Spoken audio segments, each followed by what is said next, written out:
So, welcome back to Get to Know the Real Estate Ecosystem, brought to you by RClarity. Today's episode is a little different and honestly a lot more fun because we are sitting down with someone who understands both the people and pressure at an elite level. Our guest today is Phil Rivo, is a partner at Hamilton Park Group and has been a real estate broker for over 2 decades, specializing in brownstone sales and rentals. But that's only half of the story. Phil is also a stand-up comedian, a community leader and board member, and someone who deeply understands how humor, trust, and timing plays a very important role in real estate. Phil has served on local school boards, created and hosted the All Points Borscht comedy event, and currently serves as a commissioner of the Alcohol Beverage Council. Alongside all of this, he is raising 2 kids and rescue dogs with his wife in Hamilton Park. Today, we are talking about real estate through a different lens, how humor helps in negotiations, and how term experience shapes decision making, and why understanding people might be the most valuable skill as an agent as an can have. This episode will definitely give you a new perspective of how you see the real estate world. Phil, a very warm welcome to the show. How are you today? I'm very well. Thank you for having me, Anisha. And thank you for reading my resume. You were very impressive. Awesome. So, Phil, I would love to know that you have built a long career in real estate and comedy.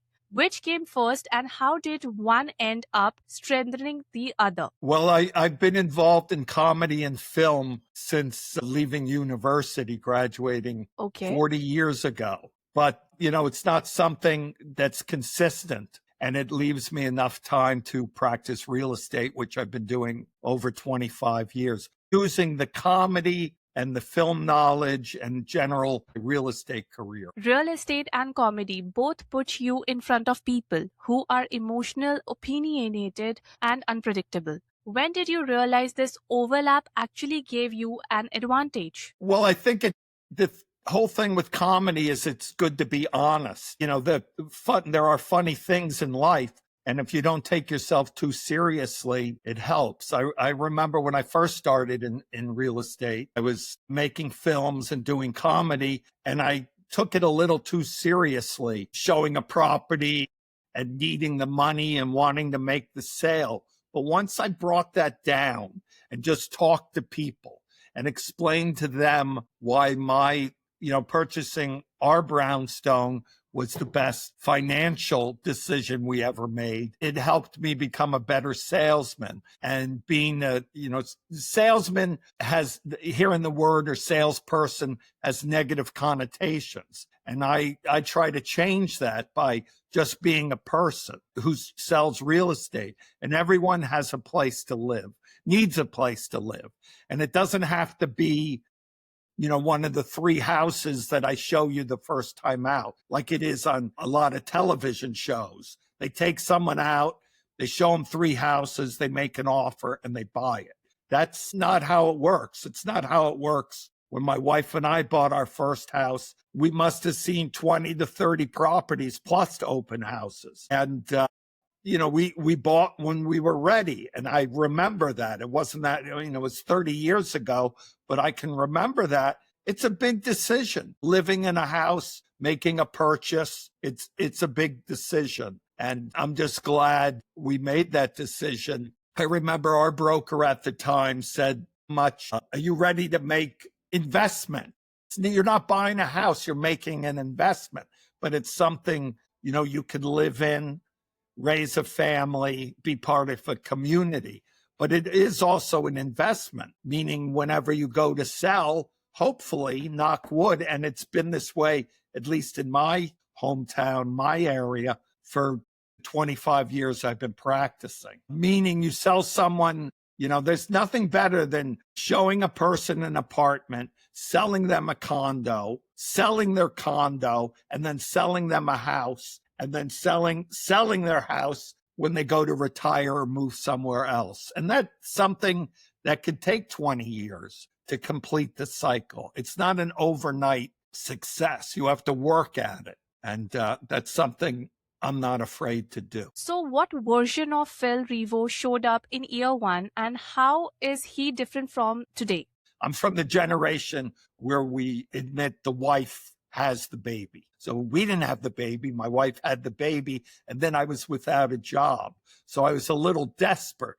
You'd show someone a house and you'd be pushy, oh, it's going to go, it's going to go. And then I took a step back after that first year. My broker, Anthony, said, Phil, that's not the way I did it with you. And that's not the way to do it. Your main job, this is back before there were key boxes, you just open the door and you show them the house. That's your job. You don't push it on them. You don't force them, because your idea of a nice house might not be your client's idea. So you have to listen to your clients and do what they say. And I was very pushy because I was desperate. But once I realized my job is just to be available and to tell the truth, I did much better and my career took off. So, is there any way that what happened to the comedy side of the business? Were you pushy in that industry as well, like an Well, actor? not as much, because comedy is something I would do for free. It's my passion, as is filmmaking, which I'm involved in a project now. So I wasn't as pushy in that, because in some ways it's much harder. I mean, it's hard to get up. Not for me. I always say, or my wife says, like when we're at a wedding, I'm not the guy you have to force the microphone on. I'm the person you have to take the microphone away, because I like speaking. I like telling jokes, though I am definitely not funny today. And also in real estate, I might tell them I'm a comedian or a filmmaker and talk about things, but I take it very serious. And except when they think I'm a little goofy, and then I have to tell them my high IQ, just so they know I'm smart. But what was your question? I go off on tangents. It's perfectly fine. Well, I was trying to figure out that when you were pushy in real estate, what happened with you simultaneously on the comic side of the business, that is, as an actor or as a performer, because I want to take both the stories simultaneously, like you as a real estate agent and you as a comedian. Well, real estate, I never, once I settled into myself, I started to show my own personality. If I was doing a comedy show, I'm not afraid to invite clients, family, friends. And I'm fortunate enough to live in an area, Hamilton Park, which is a part of Jersey City, that I'm comfortable with. I know my neighbors. I was on school boards. I was on my synagogue's board. I'm on different city boards. So I'm active. The more active you are outside of real estate, the better you do in real estate. Meaning, at the time, my wife was a teacher. She's an artist. We had small kids. We'd meet parents all the time, and we'd give out, my business card. And my wife is certainly, Iris, is certainly a lot more laid back than I am, but she's not afraid to tell people my husband's a realtor. And one of my best clients I still have them. I'm trying to get them to sell one of their investment properties. But her name is Wendy, and her husband, Rami, that is my wife, one of her best friends. And I've done a lot of business with them. And I met them through my wife, and a connection through the school, through the synagogue. And you could just be yourself. And when you're selling to a friend, it's a lot easier. You know their situation. We're family. We lend a cup of sugar to because they live nearby, and it makes it a lot easier. Comedy's a lot harder than real estate, in my opinion, or performing. Yeah, I mean, you're a natural, like telling, interviewing, but not, I believe it used to be, what's people's number one fear? I think I might have said it. It's public speaking. My number one fear is not public speaking. I want to speak in public. I want to give my opinion. And I like when people ask me questions, even you. I like your questions, Anisha. Thank you, Phil. Thank you so much. So it is just that when you do stand-up comedy, you have to be on the spot. You have to think on the spot. Does that makes the entire process a little tough? I mean, that's not everyone is adept at being spontaneous. It's one of my better traits. Like I said, I'm not doing it today, but I'm very witty, clever, and on my feet. But I could use that also in real estate. When you show a house, just say what's on your mind. Joke about the house, joke about the people, and be real. Your buyers and sellers have to know that you're serious and that you're a real person. I do a lot of listing, which I enjoy doing, selling to people, like when they come in with their agent, if they're using another agent. Because if I'm selling something in Hamilton Park or Jersey City, I just tell the truth. It's a great place to live. It's a great place to raise a family. It's a great place to send your kids to school. There's great restaurants. There's diversity. You're close to New York, and you turn everything into a positive. That is important. Got it. So, Phil, you have worked through multiple market cycles. What is one belief newer agents have today that you know through your experiences is not true? I'd say that there used to be a saying, you have to list and sell a property one a month. And that might have been true when I started, because the average price of a house, $250,000. So if you're getting 5% of that, you have to live in this area. You have to make a sale and a listing a month. But now some of the houses are $2 million and more. So you could sell a house every few months and make a living, or sell a condo for $700,000. You could survive. You don't have to rush the business. You have to build your clientele during that time. Okay. And also, here's a funny little story. It's not that funny, but when I started, my former broker, Anthony, gave me tapes. They were actually cassette tapes for training how to be a real estate agent. I remember when I started in about the year 2000, but I had been helping out realtors without my license and doing some of the busy work and contracts for years before. But on this tape, it said, when you take your clients out and the husband's sitting in the front seat, they actually said this, you have to turn around and talk to the wife to make her know that she's part of the process. Like, that is ridiculous.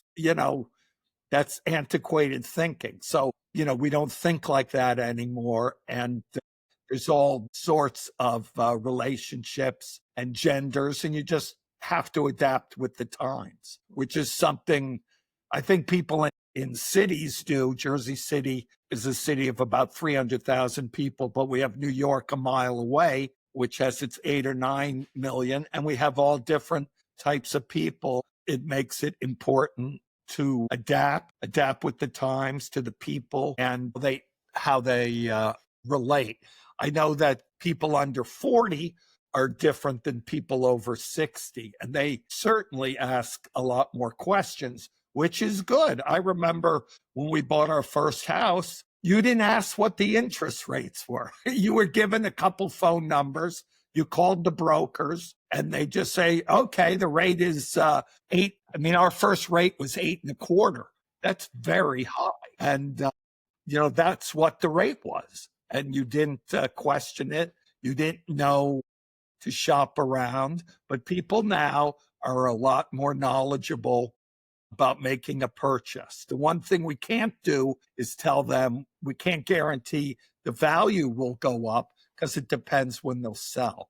But my experience owning a home has been the best investment, because with the value of the home, especially if you put 20% down, you could always pull money out, which we've been fortunate to do, and buy other properties and buy other investment homes and float down the mortgage. I certainly didn't stay at 8.25 for long. It went down. My one regret is, not my one, but one of my regrets is not buying more property when interest rates were 2.25.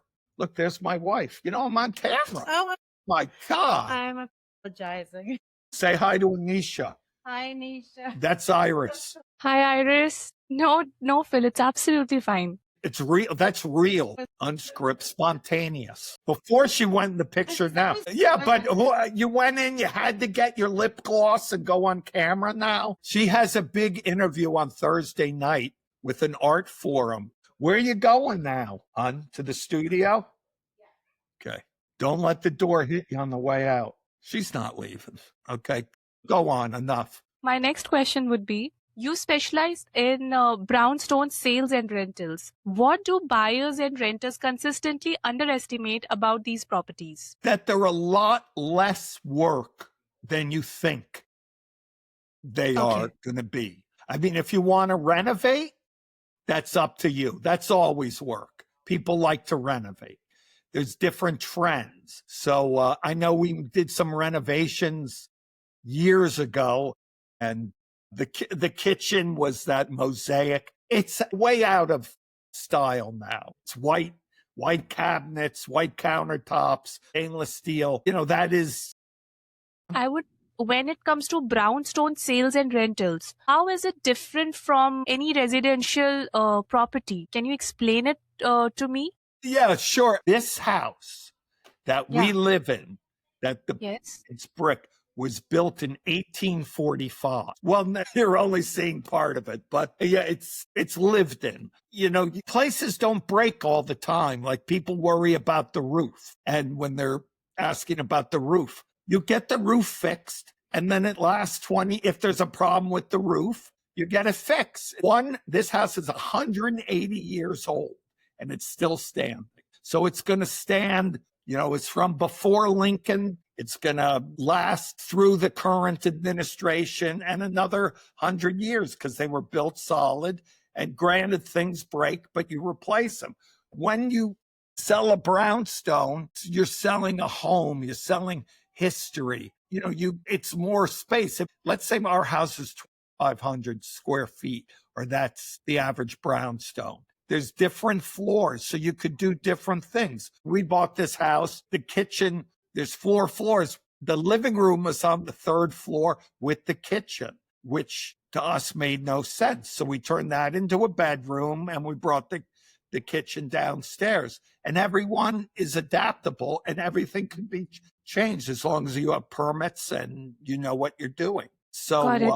we just fortunate enough to buy a house, you know, that costs X amount, and then you have this equity, and then, you know, your life changes. If you were fortunate enough to buy one of these great old houses. Now, Phil, there is a question that is coming into my head. Or did I just talk? No, you did. You did. Okay, good. Yes, that is how I want to understand this question. When we talk about brownstone properties, do we have a different target audience for such buildings or such properties? We're lucky enough to live near New York. The thing with brownstones, if a house is worth $2 million, that's a lot of money. Usually you need 2 incomes to pay for such a house. People are fortunate enough to be investment bankers or day traders or doctors, lawyers, education, and between the 2 people, but it's not always 2, they can afford it.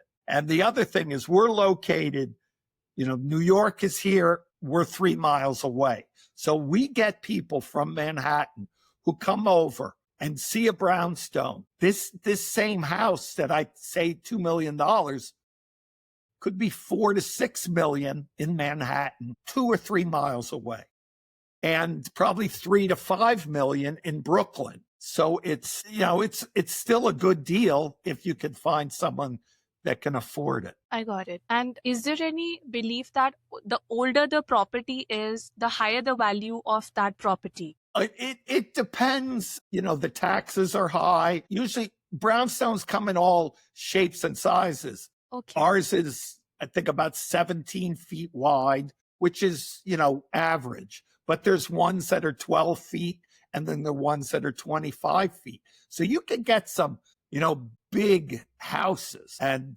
it's just, you know, people have to like it. A lot of people prefer new. This is not a new house. You know, the floors are old pine that have an orange pumpkin pine to it. And you just have to like it, though you could always, refurbish. So, Phil, you have seen the good, the bad, and the ugly. Can you share a transaction that really tested your patience or your ethics and what it taught you? When you say the good, the bad, are you referring to the Sergio Leone movie with Clint Eastwood, Lee Van Cleef, who also is from New Jersey, and Eli Wallach, The Good, the Bad, and the Ugly? Excellent movie. I'll Doo-doo. watch. Wah, wah, wah. Have you ever seen it? I will watch it right after this episode. It's called the Spaghetti Western because they were made in Italy. This is before Clint Eastwood was a huge director and star. He made these spaghetti westerns, very entertaining. Oh, what the bad, the good, the good, the bad, and the ugly. I mean, that is it happened this summer. It was a Friday. We were supposed to close on Monday. I was representing the seller. The buyer, we had a closing date. It was 3 days away. They did the walkthrough. They backed out. Are they allowed to back out of the deal? I don't know if people know this.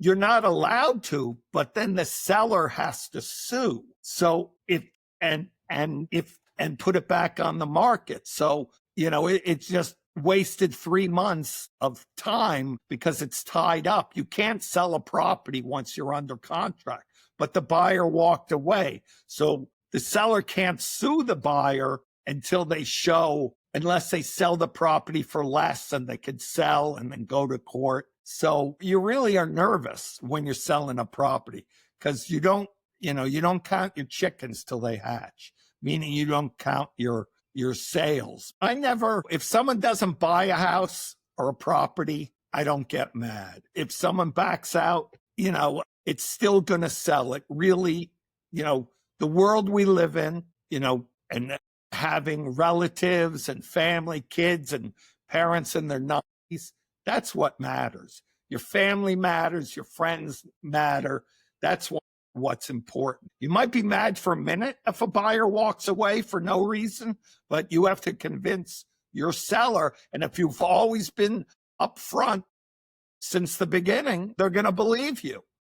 So just tell the truth. So that's the bad, and that's also the ugly. But I've been fortunate. I don't think there's ever been a lawsuit in it with my deals where something didn't work out. So I can't say there's ever been anything ugly. And the good is when every time you make a sale, everyone wins. The seller wins, the buyer wins. And if you're working with the buyer, you just sold someone a house in your community that you convinced, to buy with you if you're the buyer's agent because they trusted you.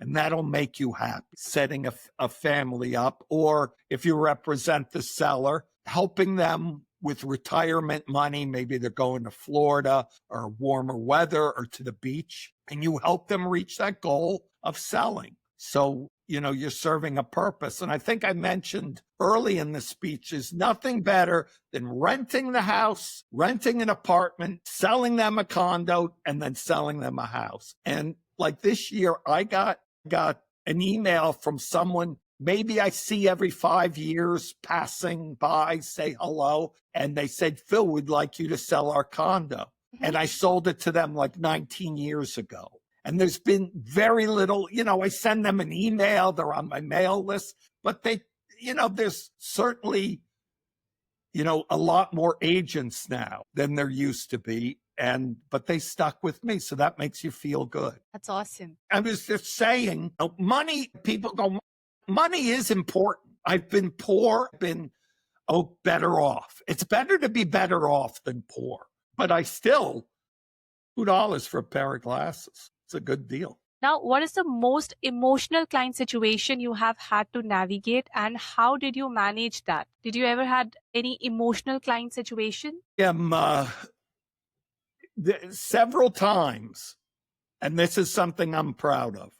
I've gotten, let's say I sold them a house. They want to get divorced. Their marriage, 50% of marriages don't work out. So maybe it's subliminal or not, but you want to stay friendly with both partners. And so when they get divorced or separated, you want to still be the seller for the house. But, if it's a man, a woman, whatever the situation, it's tough. They're going through a divorce and they're talking about money and there's kids.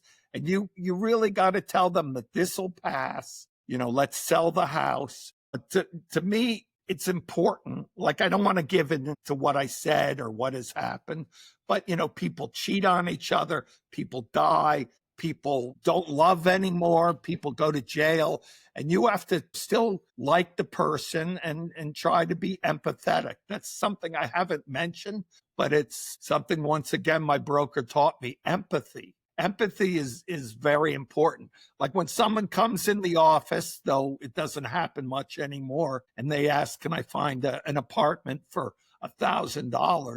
When I was younger, I'd say, $1,000? What are we, building a time machine to find an apartment for 1,000? But now you got to go, it's not that hard to be empathetic, to say, I'm sorry, but, in this community, there's no apartments for that price. But there's other agents that can help you in other parts of Jersey City that I don't cover. And once again, I don't know if I answered your question, but you have to be empathetic to people because they're all going through stuff. And then after 9/11, I mean, that's quite a few years ago, but it's still on people's mind. And, I had just started out and we had the baby and it was tough. You just got to, keep moving forward and doing your best.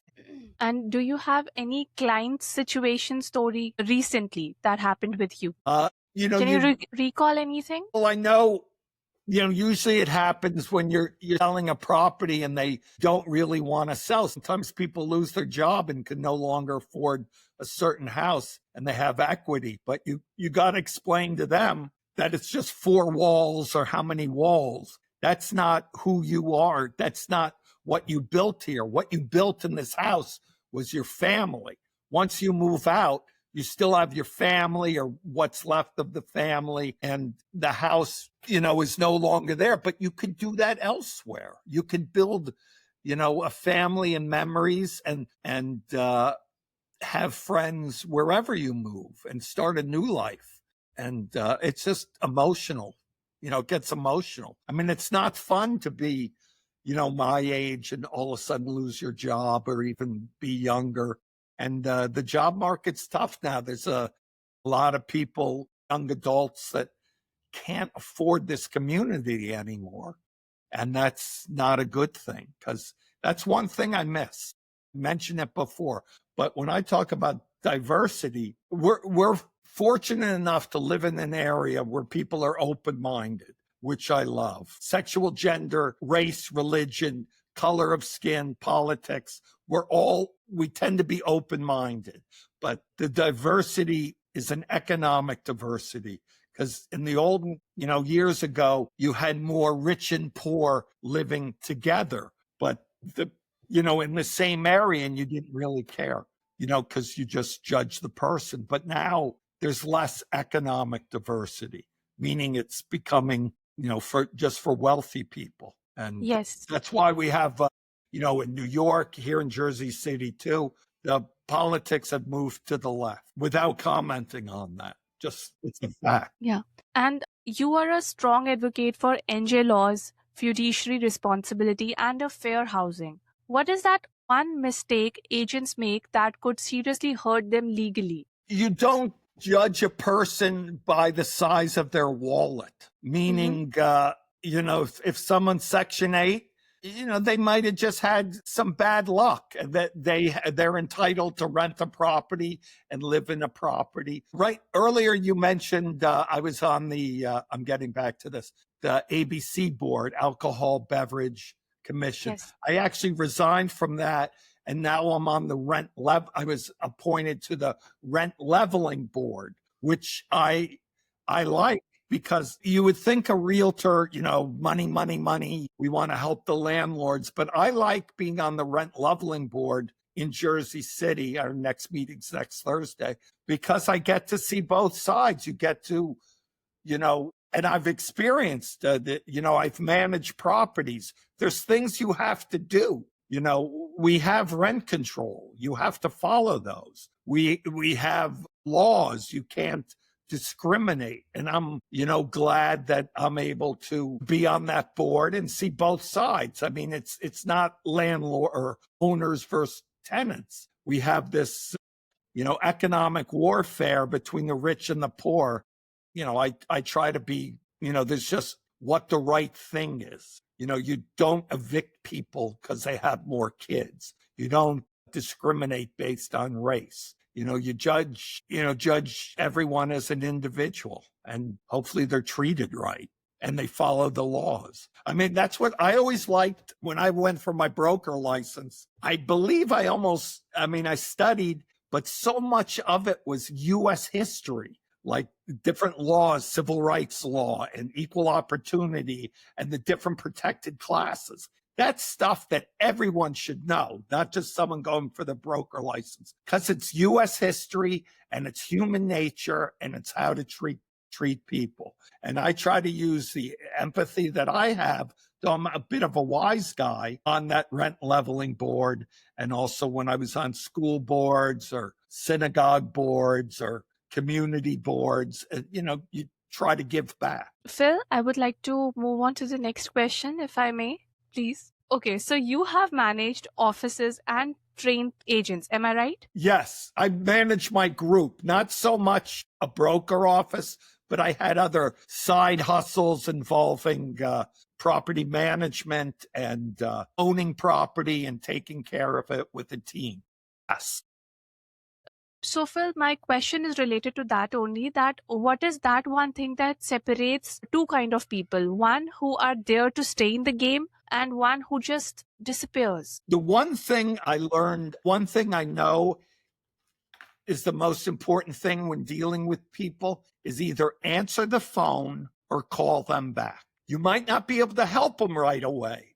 Like, I think it was Superstorm Sandy or one of them. All these properties we managed, the hot water heaters ruined, the electrical systems ruined, and there's only so many servicemen. And you just got to be honest, like, I'm sorry, but you're not going to have heat. There's no hot water heaters. They actually had to bring them up when that happened. I think it was Sandy, around 2012 or 13. There was no way to heat the houses, heat the water. You could heat the houses, but not the water. And they had to bring these up from Texas, which it's about 2,000. That's a long distance trip because we had no way of heating the houses and everyone was sold out. But if you just are honest, I will get to it. I feel bad. We are overwhelmed. Even if you're telling them bad news, you tell them the truth and you return the call. Even if you have 40 calls. I mean, I remember, the power goes off and now people know if the power goes off, they can check on their phone to see if there's a power outage or is it just the building? Is it the community? So in that ways, it's gotten a lot easier. In the old days, I always left my phone on when my parents were living in case they called in the middle of the night, something was wrong. But people would call at 3 a.m. and say, my heat's not working. It's like, you just got to be nice. It's like, okay, Francisco, at 7 a.m, I'll call the plumbers because there's no one, working right now, but we will get to it. So as long as you give them feedback and answer them, they appreciate that. And that's what good realtors and property managers do. They get back and they tell the truth. Yes. Like getting sort of back. I'm also happy in my years of doing this, even if I lost a deal, I've never told a client, do not do a home inspection. Because if you're spending, whether you're spending, $100,000 or 20 million, you have to get, I am not a trained professional in inspecting. You have to get an inspection, even though sellers like if you waive the inspection. Can't recommend that. It's not smart. Penny wise, dollar foolish. Teach licensing courses to adults and high school students. Am I right? No, that is that is help them, tutor them, but I am not a licensed, they cannot get their license from me. Got it. So what are I've the trained people. I've trained the top agent in our company for the area now, even higher than me. You might have spoke to her, but she's busy with family matters now. okay. Sana, she's the top agent. And I'm proud that I trained her. And she's, she just went into real estate and took to it. And she puts her time in. You have written and implemented training programs. Is this one right? You have written and implemented. we bring on new agents, and we have new addition to our team. We just took on someone, Joseph, and he has a different skill set.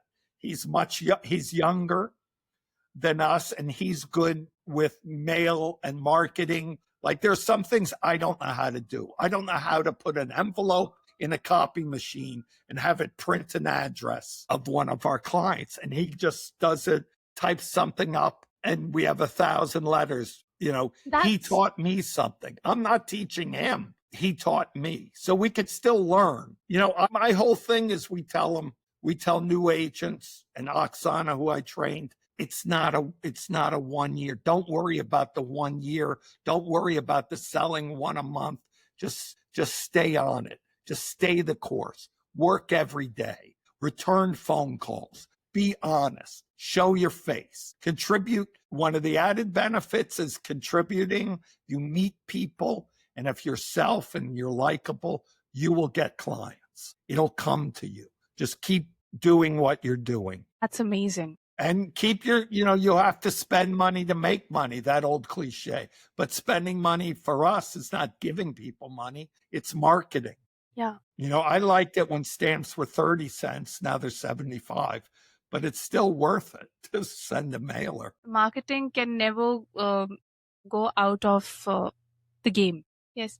Phil, what is the one skill no course can teach, but every great agent must develop in themselves? I think it's going back to empathy and just feel for your clients and don't talk down to people. It's more like your personality. Like, just be friendly and work hard, and people will respect that. Return those phone calls, and that'll, work for you. I mean, I'm not the nicest person in the world. I have a bad temper at times, but not with my clients, and I try to work hard for them. I got it. And Phil, what is your philosophy when it comes to ethics and professionalism in an industry where shortcuts are extremely tempting?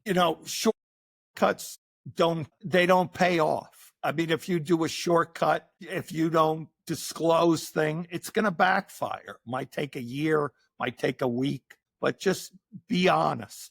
Honest and empathetic are the two most important things. Yes. And okay, so now I would like to go on the fun segment part. This hasn't been fun? Yes, it is supposed to be fun. I don't think it could get much funner. So, Phil, in this fun segment, let me just tell you what is this all about. It is comedian versus the broker. So I am going to ask you a few questions, and you have to answer them A, as a comedian, and then B, as a real estate professional. Are you okay? Are you ready? Yeah, I'm not, people can't always be funny on demand. Hopefully I can be. Yeah. Okay. So my first question is, we are not in rush. We'll wait for prices to drop.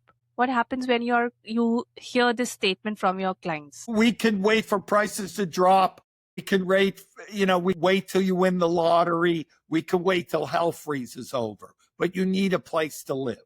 So chop, chop, come on board. Stop wasting my time. I only get paid if you make a purchase. So make a purchase. And who is saying this thing? A comedian or a real estate professional? Well, obviously you couldn't tell, but that was a comedian. That was, sarcastic and mean-spirited. Not funny, Understand. I got this one. And what about when you act like a professional agent? What do you say to this statement? As a professional, I would tell the truth, which is my wife and I looked at, dozens of properties over 3 years. You have to live in this house or condo. You have to rent this place. It's your decision. I'm here. I'm not going anywhere. I love this area. We made our first purchase in 1998. I think our price value has increased 800% since then. but we're not moving. You know, I'll be here for you when you're ready, but hurry the fuck up is what. No, that was a joke. And I don't like swearing, but I went a minute and 4 seconds, 1 hour and 4 minutes and 7 seconds before I swore. So the next one is Zillow says the house is worthless. How do you respond to that? Has Zillow been in the house? What does Zillow know? Zillow says, Zillow doesn't know this house. Zillow is just a computer. AI doesn't know this house. How do you put a price on your happiness? Can we price your happiness? I don't care about Zillow. It's a guideline. I'll show you some comps. You tell me what it's worth, okay? How much is your peace of mind worth? How much is it? How much does Zillow know about you living in this house, in this great community, near me, having me as an agent? You're darn lucky. Answer as a realtor now. Realtor would just say Zillow is just an estimate. I mean, that's okay. It. So the next one is, my cousin just got licensed. Can't they handle this, like the situation? I mean, I would recommend you go with someone with more experience. To sell their house, I definitely would not use a new agent, but they can team up with someone in their office, your cousin who's more experienced, to sell the house, and they could learn and make some money. And then to purchase, they could certainly show people properties, and maybe someone else can help, write the contracts or make the offers. It really depends on your experience. When I went into real estate, I had managed properties before, not as just property manager. I did cleanups. I ordered, I took care of places, but I wasn't an agent. But I knew a little about real estate. So that was helpful. So it just depends, how old the person is and their experience in life. And then I'll let you do the real estate license in the state of New Jersey. It's a 3-week course. All you're going to learn is some basic laws and basic terms. You're not going to learn about real estate sitting in a classroom, reading 5 chapters a day. You really got to be out there. Yeah, practice makes you perfect. Right. So my next question I haven't heard that phrase in 40 years. Seriously? It's good to hear it. Practice makes perfect. Yes, I believe in that. It's true. Yes. So Phil, I'll move a little faster. Okay. So the next one is, seller says, I want top dollar, but I don't want to fix anything in the house. What is your response? I don't think that, there's certain things a seller has to do when selling a house. This is when you meet with them and you tell them you're going to get more money and I can help arrange it, not pay for it, but arrange it. We declutter. Here's a cliche for you. Less is more. So the less stuff in the house, the bigger the house looks.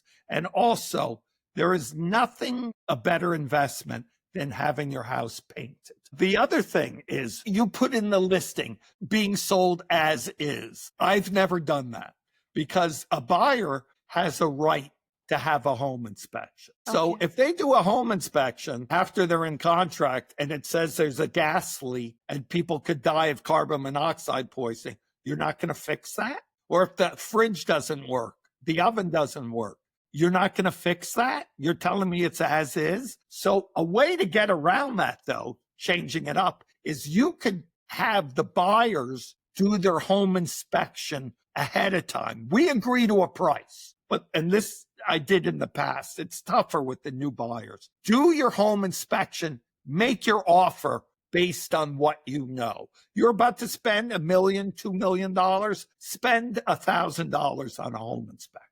Get it inspected before you make the offer, and then make the offer without a home inspection because you've already done it. So that way the seller knows, okay, they're not offering me top dollar what I wanted, but it's as is. And we get the deal done. So now this next one is an open house question. If I buy today, do I get a discount? Everyone has a right. The laws, I think it's been 18 months. Everyone can negotiate the commission. But that's I don't want to say anything that I'm not wording it right because it involves law. Yeah. Commissions are negotiable. And the seller doesn't have to, a seller could say, I'm offering no, I'll pay you, Phil, to sell my house, but I'm not paying a buyer. But the truth of the matter is, you're buying a house, for $1 million. You don't want to pay your agent a commission, though it does happen. So each case is different. You were mentioning as a buyer, you wanted a discount or a commission discount. What was your question? Just says that it's an open house question. If I buy today, do I get a discount? You make an offer. All we could do, I thought you were dealing with commissions. So this is a different thing. You make an offer. We put it in writing because it's a lot better to present a written offer, full 12-page contract to the seller than it is verbal or just a piece of paper. So a discount, I don't know what that means.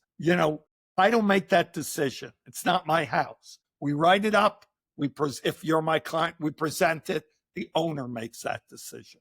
And it's not a contract till in New Jersey, attorney review. The attorney's got to discuss things. You still have to get a mortgage. You have to get a home inspection. So it's not, it's not like going to Macy's and buying a club room Henley t-shirt for $8. It's not a set price. You can negotiate. Got it. So the discount, it's up to the seller. Perfect. So the last question of this round is, a buyer brings their entire extended family to a showing, and everybody in the house, in the inspection, in the open house, they have their own opinions. How will you handle such situation? I mean, they bring their family and they're entitled to. I used to really not like it when they saw a house, and then when I was younger, and 3 days later, they bring their parents. But I found out it works out. Sometimes the parents like the house and they bring an extended family. Opinions are like, noses on the face. Everyone has one. So they're entitled to give their opinion. But like anything, you could be bringing your brother-in-law who's jealous that you could afford this house. And the buyer has to realize that. And you as the agent, try to focus on the buyers and the people that like the house. But you can't get too into the family dynamics. Just stay out, and it's a process. If they don't like this house, maybe the 12 family members will like the next house. So, you can't get upset. Nothing matters. They buy the house or they don't buy the house. That's not the key thing in life. The key thing is to be safe and healthy. And hopefully that leads to happiness. Perfect. So this one is rapid fire round. You just have to speak what comes in your head. Because I don't. I usually just say what comes in someone else's head. Go on. So first is, listing or rentals? What's the question? It's a rapid fire round. What do you prefer more? Is it listings? Rentals. Old phrase, you got to list to last. If you get the listing, you're guaranteed money. Money is part of this. But rentals is also good, but I prefer to list. One, open houses, love or tolerate? I love them. It means you have a listing. It means you have something to sell. And I like properties. Love them. Nice. Some people I only tolerate, but I love open houses. I don't like blowing up balloons, though. Yeah. Okay, so the next one is one real estate myth you are tired of hearing. Offer 5% less than asking price. Okay. Next one, best advice. I was quick with that. That was a quick answer. Yeah, it was. And the next one is best advice you ever ignored. Best advice that I ignored? Yeah. So something that I did wrong. Is that the question? You best advice that I ignored. Which was actually the best advice, but you thought that, no, it doesn't matter. Hindsight being 2020, I should have opened up my own brokerage firm. Oh, that's deep. Okay. So the next one is the comedy stage or closing table. This is a tricky one. I'd rather tell jokes, but the closing, they're both good. It's both good. It's like, what do you like more? No, Phil. You have to choose one. Okay, let's say it again and I'll give a rapid fire answer. So is it the comedy stage or a closing table? Closing table, because that enables me to do other things. It enables me to go to Los Angeles for a film festival and take 10 days off because Yeah, I can afford to, got which it. is based on the closing table. Got it. And I also last one. like the dinner table. My God, do I like food. Yes, now I know. Even I can relate to it. Okay. And for today's evening, this is my evening. This is the last one. That one word that defines longevity. One word that defines what? Longevity. Honesty. Awesome. Phil, this has been such a refreshing conversation. Your career proves that real estate isn't just about transactions. It's about people, judgments, timings, and yes, sometimes a little sense of humor added to it. Thank you for sharing your journey, your insights, and a perspective that reminds us that professionalism doesn't have to be rigid to be effective. And to all our listeners, if this episode made you laugh and think, that's exactly the point of it. And we'll see you the next time on Get to Know the Real Estate Ecosystem. Until next time, keep learning, keep growing, and keep talking about real estate.